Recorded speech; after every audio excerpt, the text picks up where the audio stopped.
Dear students, welcome to the online classes. Today we are going to start a new chapter, that is chapter 8 from our Beehive text, Reach for the Top.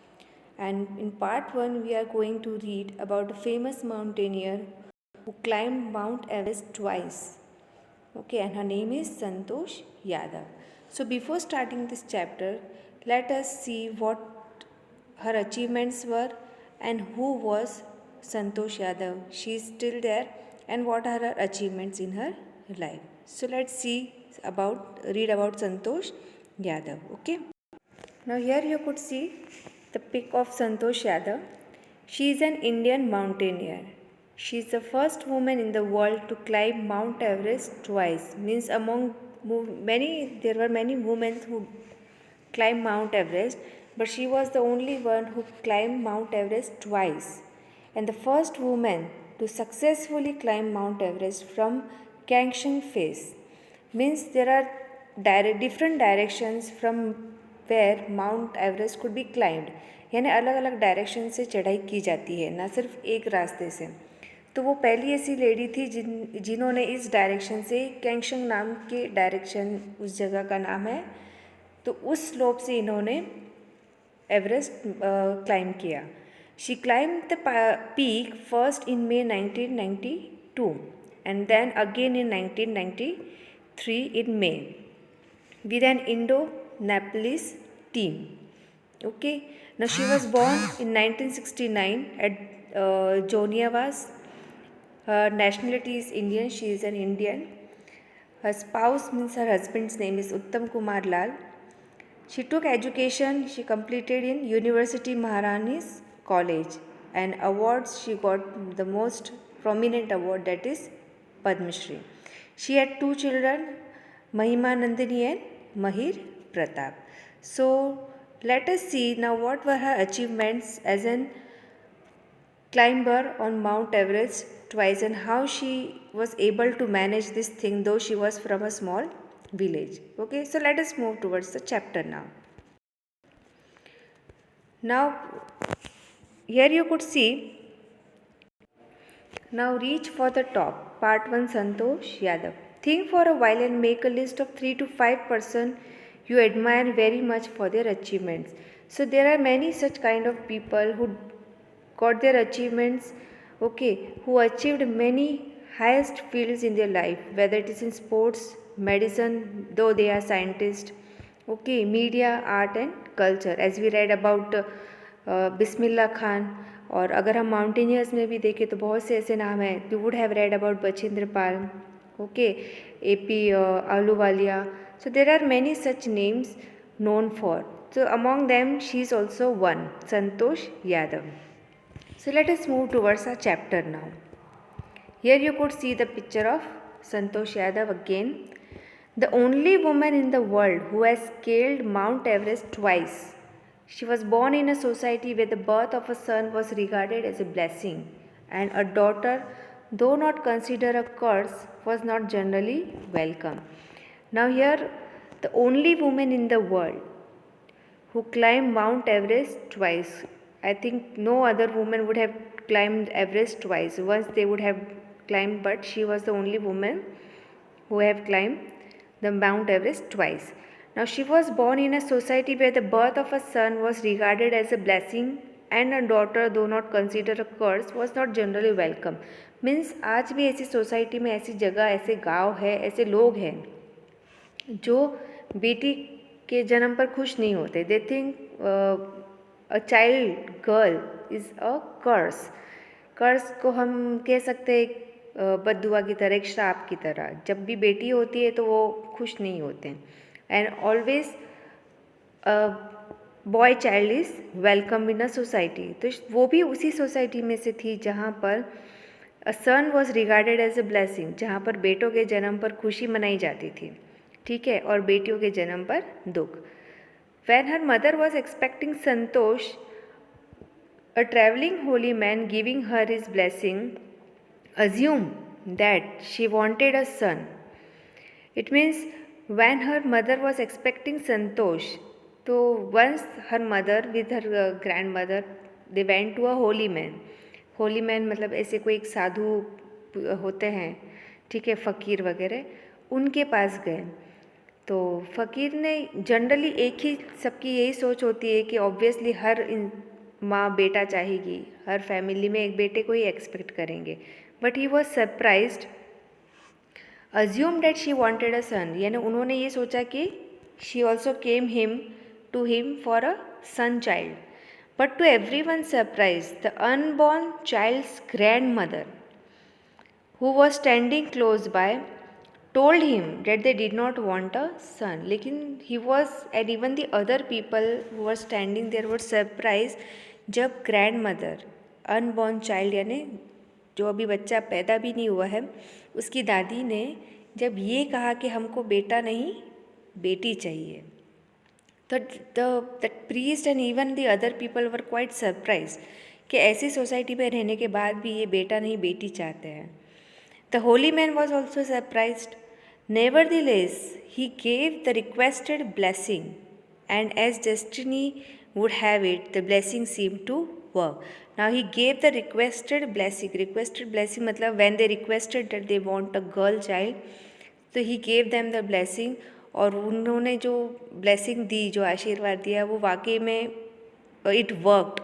Okay, the blessing seemed to work. How it worked? कि they were expecting for a girl child, and as a girl child they got Santosh Yadav. Santosh was born the 6th child in a family with 5 sons. Why? Because she was already having 5 brothers. Okay, and she was the only one sister among those 5 brothers. A sister to 5 brothers. She was the 6th child in her family to 5 brothers. She was born in the small village of Joniawas of Rewari district in Haryana. So she was from Haryana. Okay, छोटे से कस्बे में गांव में उनका जन्म हुआ था. The girl was given the name Santosh, which means contentment. संतोष का मतलब होता है satisfaction, सब्र, ठीक है.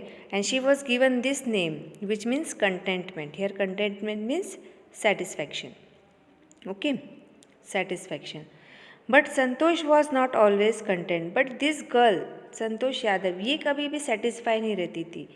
सेटिस्फाई मतलब ये कि हम गांव की लाइफ में रह रहे हैं, जैसा चल रहा है वैसे चलने दो.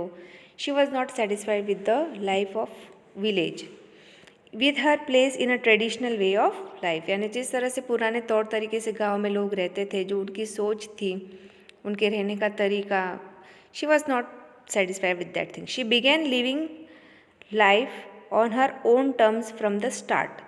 मतलब ये कि शुरू से वो अपने हिसाब से अपनी लाइफ जीती थी. वेयर अदर गर्ल्स वोन traditional Indian dresses, she preferred shorts. जहाँ पर गांव में देखा होगा मोस्ट ऑफ लड़कियाँ ट्रेडिशनल ड्रेसेस पहनती, उस समय की बात है. आजकल तो क्वाइट चेंज, गांव भी बहुत चेंज हो गया है. तो वो उस तरह से सलवार सूट में या वैसे ड्रेसेस में नहीं रहती थी. She use to wear shorts. Okay, looking back मतलब अपनी पुरानी दिनों को सोचते हुए she says now, from the very beginning I was quite determined that if I choose a correct and a rational path, the others around me had to change, not me. It means here rational means logical, जिसमें हम कह सकते हैं उसमें कुछ logic है, वो सही है, ठीक है. Sensible we could say. And determined मतलब कि जो ठाना है वो करना ही है. तो संतोष यादव इसी प्रकार, she was of that kind of lady, she was quite determined, जो सोचा है she has to do. Okay, and she believed not in changing herself but changing others. उनका ये मानना था कि मैं अपनी जगह पर बिल्कुल सही हूँ, तो अगर किसी को चेंज होना है तो वो मेरे आसपास के लोग, मेरी सोसाइटी में जो लोग हैं वो चेंज होंगे, मैं चेंज नहीं होंगी. The others around me had to change, not me. Okay, because she thinks what she is doing is right. क्योंकि उनका ये मानना था कि जो वो कर रही है, जो वो सोचती है, वो सही है. Santosh parents were affluent land owners. Okay, land owners here means ज़मींदार. ओके, तो उनके जो पेरेंट्स थे वो affluent we could say having a lot of money, अच्छे ज़मींदार थे, बहुत पैसे वाले थे. Who could afford to send the children to the best schools even to the country's capital New Delhi which was quite close by. But in line with the prevailing custom in the family, Santosh had to make do with the local village school. Here it means कि though her parents were quite क्या कह सकते हैं, economically they were quite good people, बहुत पैसा होने के बावजूद वो चाहते तो अपने सारे बच्चों को दिल्ली जो पास में ही पड़ता है उनकी दिल्ली की बड़ी स्कूल में अपने बच्चों को पढ़ा सकते. They could afford the children to send to school but to the best schools even to the country's capital new Delhi भी वो बच्चों को भेज सकते थे. but in line with, here in line with means जो कस्टम चलता आ रहा है उसको फॉलो करना, भले ही आप कितने भी पैसे वाले हो लेकिन सोच से वही पुरानी सोच रखना कि हम अपने बच्चों को या लड़कियों को गांव से बाहर नहीं भेजते. तो they were of same kind of people. But in line with the prevailing custom, prevailing यानी उस समय जो कस्टम चल रहा था, कॉमन, ठीक है, in particular area in the family, Santosh had to make do with the local village school. Make do with the local village school मतलब उसको भी उसी गांव की छोटी सी स्कूल में पढ़ना है. So she decided to fight the system in her own quite way when the right moment arrived. It means उन्होंने डिसाइड किया, संतोष यादव ने, कि अब उनको अपनी लड़ाई खुद लड़नी पड़ेगी और अपने तरीके से, ओके, सही समय आने पर. And the right moment came when she turn 16. और जब वो 16 ईयर्स की हो गई तब उनको लगा कि अब सही समय आ गया है कि मुझे अपने डिसीजंस लेने पड़ेंगे. At 16 most of the girls in the village used to get married. उस समय तो 16 साल में ही girls used to get married. Okay, so same condition was going on in her family also. She was also under pressure from her parents to do the same. यानी उनके ऊपर भी प्रेशर आ रहा था अपने पेरेंट्स से कि वो भी यही करें, कि at the age of 16 she had to get married. At a marriage as early as that was the last thing on her mind. She threatened her parents. It means जितनी जल्दी हो सके शादी हो जाना, ठीक है. She threaten her parents that she would never marry if she did not get a proper education. तो थ्रेटन का मतलब होता है धमकाना, डराना. तो उनके पास अब एक ही तरीका रह गया था अपने पेरेंट्स को समझाने का. उन्होंने अपने पेरेंट्स को ये कहा कि जब तक उनको प्रॉपर एजुकेशन नहीं मिलेगी वो तब तक शादी नहीं करेगी. यानी अगर उनको अपनी बेटी की शादी करवानी है तो उसको अच्छे से पढ़ाई करवानी होगी. She left home and got her self enrolled in a school इन दिल्ली. तो उन्होंने अपना घर छोड़ दिया और दिल्ली अपनी पढ़ाई पूरी करने के लिए चले गए. When her parents refused to pay for her education, she politely informed them of her plans to earn money by working part-time to pay her school fees. Her parents then agreed to pay for her education. तो जब उनके parents ने मना कर दिया कि अब वो उसकी पढ़ाई के लिए पे नहीं करेंगे, एजुकेशन के लिए, क्योंकि वो बिना कहे दिल्ली चली गई थी अपनी पढ़ाई पूरी करने के लिए, तो दे रिफ्यूज टू पे for her education. So what she did, she informed her parents कि अगर आपने मेरे पढ़ाई के लिए पे नहीं किया तो मैं पार्ट टाइम जॉब करके अपनी पढ़ाई का सारा खर्चा उठा लूँगी. तो इस दबाव की वजह से उसके पेरेंट्स अग्री हो गए, मान गए और they started paying for her education. Wishing always to study a bit more, and with her father slowly getting used to her urge for more education, Santosh passed the high school examination and went to Jaipur. She joined Maharani College and got a room in Kasturba Hostel. Santosh remembers Kasturba Hostel. Okay, let us complete this paragraph first. So, wishing always to study a bit more, हमेशा थोड़ा और थोड़ा और थोड़ा और ऐसे कर कर के अपने फादर को मनाती गई वो और अपनी एजुकेशन पूरी करती गई. Getting use to her urge for more education, यानी हमेशा अपने फादर को मनाती रही.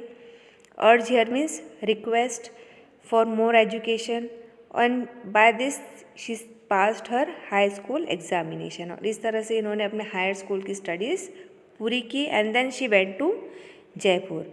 वहाँ पर जाने के बाद उन्होंने महारानी कॉलेज ज्वाइन किया, ठीक है, और वहाँ पर वो कस्तूरबा हॉस्टल में रहते थे। Now there Kasturba face the Aravalli hills, जहाँ पर ये हॉस्टल था, ओके, कस्तूरबा का जो हॉस्टल था उसके आसपास अरावली हिल्स यानी पहाड़ियाँ थी। तो I used to watch villages from my room going up the hill and suddenly vanishing after a while.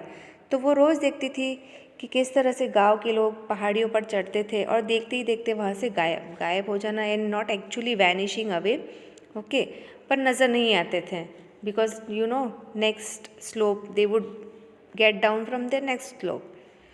So one day I decided to check it out myself. I found nobody except a few mountaineers. तो she decided कि क्यों ना मैं एक बार इन hills पर जाकर देखूँ कि एक्चुअली ये पहाड़ी ये विलेजर्स जाते कहाँ हैं। तो when she went there, what she saw? Nobody. She found nobody except a few mountaineers. उनको सिर्फ कुछ माउंटेनियर्स नज़र आए जो वहाँ पर माउंटेनियरिंग करने के लिए आए हुए थे।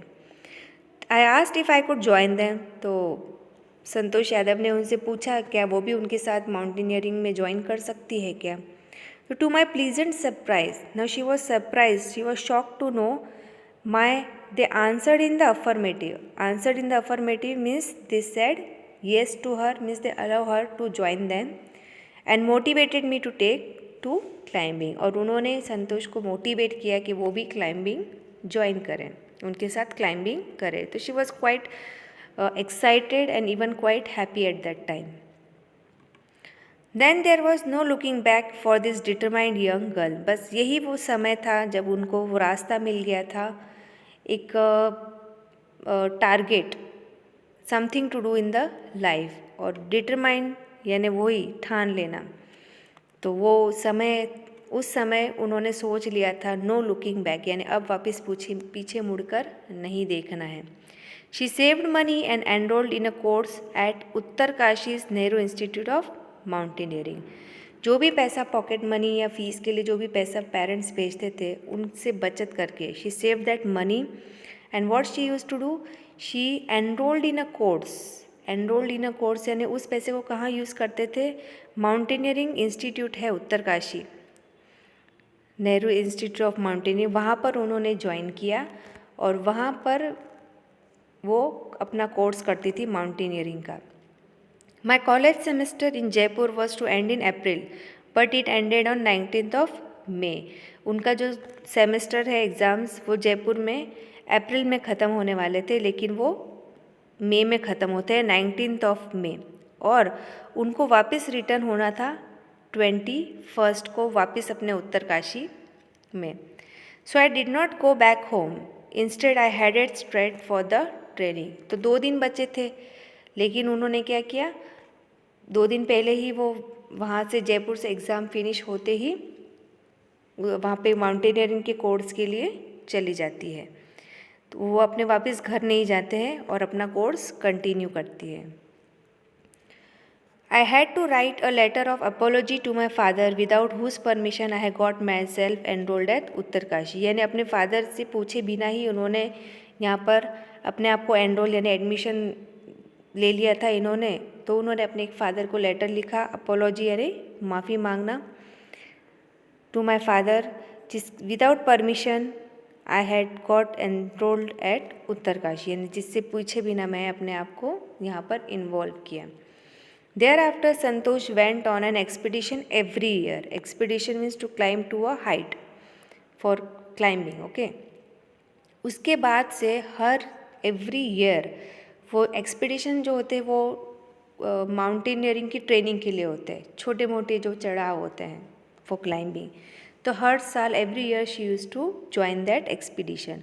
हर climbing skills matured rapidly, rapidly means fastly, ठीक है। तो उनकी जो क्लाइंबिंग स्किल्स थी वो बहुत ही स्पीड से, बहुत ही जल्दी उन्होंने सारी स्किल्स सीख ली थी। यानी टू क्लाइंब माउंटेन्स, माउंटेनियरिंग करना it's not a easy job. For that you have to prepare yourself physically, mentally, आपकी सारी एफिशिएंसी भी होनी चाहिए कि आप इतनी क्लाइंबिंग कर सको। आपकी बॉडी में इतना स्टेमिना, पावर सब होना चाहिए, और सबसे मेन चीज़ mentally also you have to prepare for that. So she was completely all-rounder in all these things. She developed a remarkable resistance to cold and the altitude. Altitude here means height. Okay और resistance यानी बचाव करना. तो उन्होंने अपने आप में ये रेजिस्टेंस पावर इतना डेवलप कर लिया था कि वो कितनी भी ठंड हो और कितनी भी हाइट हो, she could face that climbing, that mountaineering. Equipped with an iron will, physical endurance, and amazing mental toughness, she proved herself repeatedly. यानी हर साल जितनी भी बार वो चढ़ाई करने जाती थी उतनी बार उन्होंने अपने आप को इम्प्रूव किया. ओके, इक्विप्ड यानी अपने साथ जो भी चीज़ें होती है उनको कहा जाता है to be equipped with iron will, physical endurance, stamina. Okay, endurance means और अमेजिंग मेंटल टफनेस. जैसे मैंने आपको पहले ही कहा था, मेंटली भी वो काफ़ी स्ट्रॉन्ग थी. The culmination of her hard work and sincerity came in 1992, just 4 years after she had shyly asked the Aravalli mountaineers if she could join them. It means the culmination of her hard work, यानी उनकी जो 4 साल की मेहनत थी. Okay, जब उन्होंने Aravalli mountaineers से पूछा था, परमिशन ली थी उनको ज्वाइन करने से, तब से लेकर 1992 तक 4 years she did very tough training. Okay, और इसका फल उनको कब मिला? Okay, at barely 20 years of age, she scaled Mount Everest, becoming the youngest woman in the world to achieve the feat. यानी कि 20 साल की उम्र में, at that time she was 16 years, okay, and till 1992 she became of 20 years of age. और तब she scaled Mount Everest and she was the youngest woman, यानी सबसे कम उम्र वाली गर्ल या लेडी कह सकते हैं हम, टू अचीव द फीट, यानी इतनी ऊंचाई पर पहुंचना. If her climbing skills, physical fitness and mental strength impressed her seniors, her concern for others and desire to work together with them found her a special place in the hearts of fellow climbers. It means उनकी जो सारी ये qualities थी, उनकी climbing skills, चढ़ने की जो art है वो, उनकी दूसरी बात फिज़िकल फिटनेस और मेंटल स्ट्रेंथ, यानी मेंटली भी बहुत स्ट्रॉन्ग, और ये सारी चीज़ें इनके सीनियर्स पर बहुत इम्प्रेस्ड हुए इन चीज़ों से.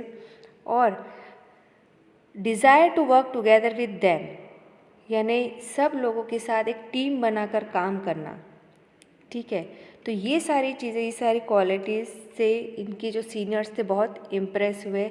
और यही कि she found her a special place in the hearts of fellow climbers, यानी इस तरह से इन्होंने अपने साथ जो दूसरे क्लाइंबर्स थे उनके दिल में एक जगह बना दी थी. That she was the best, she among those best climbers where she could be choose to climb the highest feat in the world. During 1992 Everest mission, Santosh Yadav provided special care to a climber who lay dying at the South Colonel. She was unfortunately unsuccessful in saving him. She managed to save another climber, Mohan Singh, who would have met with the same fate had she not shared her oxygen with him. यानी जब ये mission पर गए थे 1992 Everest mission पर, तब इनके साथी जो थे, तो उस समय जो कैलेमिटी आई थी, कुछ प्रॉब्लम आई होगी, तो उस समय उनके साथी जो थे उसमें से एक को वो बचा नहीं पाई. ठीक है, और दूसरे को उन्होंने अपना ऑक्सीजन शेयर किया, मोहन सिंह नाम था उनका. ठीक है, और बाय लक वो बच गए, इसलिए because she had shared her oxygen with him. Within 12 months, Santosh found herself a member of Indo-Nepalese Women's Expedition that invited her to join them. यानी सिर्फ 12 months के भीतर उनको मेंबर बनाया गया. कहाँ का? Indo-Nepalese Women's Expedition. Then she scaled the Everest a second time. Scale means to climb. ठीक है, तो सेकेंड टाइम उन्होंने वापस एवरेस्ट क्लाइंब किया, just setting a record as the only woman to have scaled the Everest twice. और यही reason था that she secured a unique place in the annals of mountaineering. So she was the only woman to climb the Everest twice, 2 बार चढ़ना, ठीक है। और फिर annals here means history, तो माउंटेनियरिंग की हिस्ट्री में she was the only lady to climb the Mount Everest twice. In recognition of her achievements she was bestowed nation's top honours, that is Padmashri. ये नेशन का सबसे बड़ा ऑनर है जो दिया जाता है, हाईएस्ट अवार्ड पद्मश्री, और इन्हीं रीज़न से इनको पद्मश्री दिया गया। Describing her feelings when she was literally on top of the world, Santosh said, "It took some time for the enormity of the moment to sink in."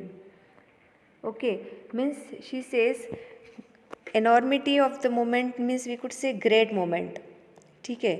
और bestowed, you could see here the word bestowed. Bestowed means to give something to somebody, किसी को respectfully कुछ देना। तो वो अपनी feelings बताते हुए कहते हैं संतोष, that it took some time for the enormity of the moment to sink in. Then I unfurled the Indian tricolor and held it aloft on the roof of the world. The feeling is indescribable. The Indian flag was flying on top of the world. It was truly a spiritual moment. I felt proud as an Indian. Means when she reached at the top of the Everest, what she did? She unfurled. Unfurled मतलब फहराना। उन्होंने जब India का try colour यानी तिरंगा फहराया तो उस समय जो फीलिंग थी वो डिस्क्राइब नहीं कर सकती कि हमारा देश का जो फ्लैग है, इंडियन फ्लैग, वो सबसे टॉप पर दुनिया के on the top of the world it was unfurling and it was really a spiritual moment. उस समय जो फीलिंग होती है वो बिल्कुल स्पिरिचुअल होती है, out of this material world. And at that time I felt as proud as an Indian. उस समय बहुत गर्व हुआ that I am an Indian. Also fervent मतलब strong and sincere feelings you could see here. She was a great environmentalist, यानी कि प्रकृति के प्रति भी उनका बहुत, नेचर के प्रति भी उनका बहुत अटैचमेंट था। She collected and brought down 500, you could see here 500 kilograms of garbage from the Himalayas. यानी जब लोग क्लाइंबिंग के लिए जाते हैं, शौक के लिए भी बहुत सारे लोग माउंटेनियरिंग करते हैं, पूरे टॉप पर नहीं पहुंचते हैं, लेकिन ऐसे ही शौक के लिए छोटी मोटी पहाड़ियों पर जब माउंटेन की जाते हैं तो ये लोग बहुत सारा गार्बेज वहीं डाल देते हैं जो माउंटेनियर्स होते हैं। तो वहाँ पर भी बहुत सारा, अभी भी रिसेंटली मैंने 2-3 साल पहले एक आर्टिकल में भी पढ़ा था, there became a lot of started becoming pollution, यही लोगों की वजह से। तो she collected 500 kilograms of garbage from the Himalayas which she brought from. So here she is showing that being a mountaineer she was also a great fervent environmentalist. Okay.